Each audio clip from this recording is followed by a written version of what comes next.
નમસ્કાર મિત્રો, આજે આપણે દર્શન કરીશું ગુજરાતના એક અતિ પવિત્ર અને ઐતિહાસિક સ્થળ નડિયાદના સંતરામ મંદિરના, જ્યાં 24 કલાક રામ નામની ધૂન ચાલતી જ રહે છે। આ મંદિર માત્ર એક ધાર્મિક સ્થળ નથી, પણ સંતરામ મહારાજના પરોપકાર, સાદગી અને માનવ સેવાના જીવનનો પ્રતીક છે। તો ચાલો જાણીએ આ મંદિરનો રસપ્રદ ઇતિહાસ।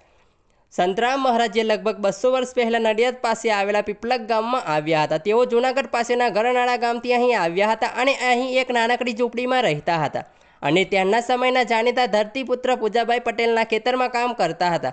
તેઓ ખેતર પાસે આવેલ રાયણના વૃક્ષ નીચે મહારાજ શ્રી નિત્ય આસન લગાવીને ધ્યાન કરતા હતા।